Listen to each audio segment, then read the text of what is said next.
मांगलिक दोष बहू। मम्मी मैं कह रहा हूँ ना, मैं सिया से ही शादी करूंगा, अन्यथा मैं जिंदगी भर कुंवारा रह जाऊंगा और यह मेरा अंतिम निर्णय है। तभी अभिनव की मम्मी ने कहा, बेटा तू समझदा क्यों नहीं है?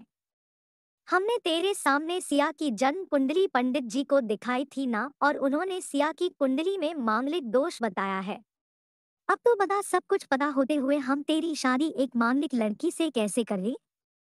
तू जानता नहीं कि मांगलिक दोष वाले की जीवन साथी की मौत जल्दी हो जाया करती है।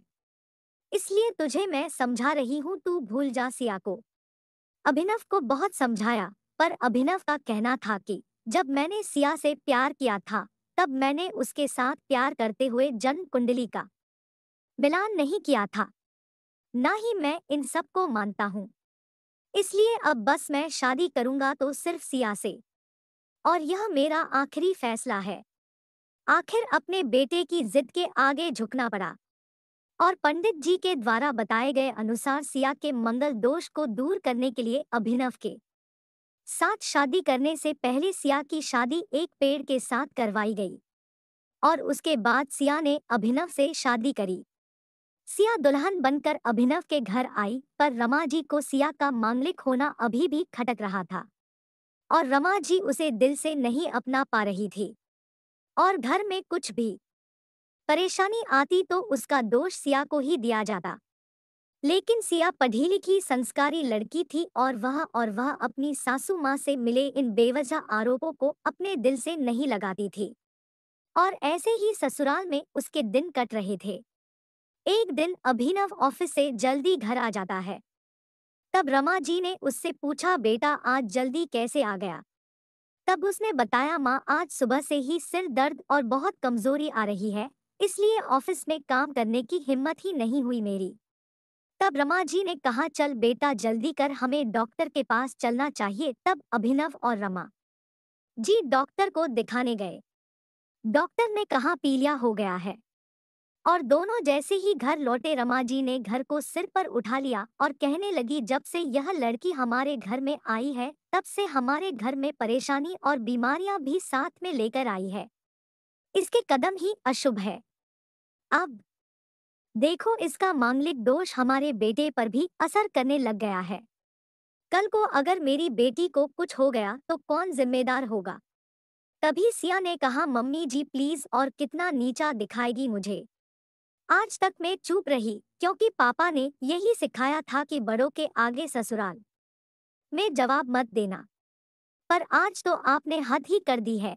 अगर मैं आज नहीं बोली तो जिंदगी भर खुद को माफ नहीं कर पाऊंगी। मम्मी जी, अगर आप पंडित जी पर भरोसा नहीं करती थी तो उनके कहे अनुसार आपने सारी मांगलिक दोष निवारण की विधि क्यों करवाई? क्यों पहले आपने मेरी पेड़ से शादी करवाई? दोष मेरा मांगलिक होना नहीं है, बल्कि दोष तो मेरा आपकी बहू होना है, क्योंकि घर में जाने अनजाने में कुछ भी परेशानी आती है, उसको आप मुझसे जोड़ देती है। और जब कोई सास अपनी बहू से सिर्फ नफरत कर रही होती है, तब यह बहु दोष बेटे बहू को रोक नहीं, पूरे परिवार को परेशानी में डाल देता है। और इस बहु दोष से मुक्ति भी सिर्फ सास ही दिलवा सकती है।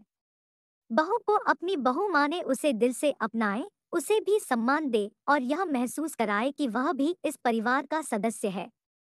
नहीं तो बहु दोष मांगलिक दोष से भी ज्यादा पीड़ादायक हो जाता है। सिया की कही हुई बातें रमा जी के दिल को झकझोर रही थी, और उन्हें मन ही मन पश्चाताप भी हो रहा था। उस समय उन्होंने सिया को कुछ भी नहीं कहा। थोड़े दिन बाद अभिनव बिल्कुल ठीक हो गया और ऑफिस जाने लगा, और एक महीने बाद अभिनव की सैलरी भी बढ़ गई। तब उसने घर आकर इसका श्रेय सिया को दिया। तो रमा जी बोली, हाँ बेटा, तू तो सारा श्रेय बहू को ही देगा। तेरी माँ का आशीर्वाद भी तो तेरी प्रगति के पीछे रहता है तेरे साथ। तू तो मुझे श्रेय देना भूल ही गया। तब अभिनव ने कहा, माँ इस बार सिया का मांगलिक दोष मुझ पर और न ही मेरी तरक्की पर नहीं लगा।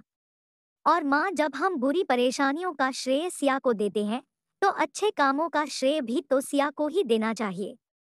तो इसलिए आज का सारा सिया को जाता है। अभिनव ने हंसते हुए कहा।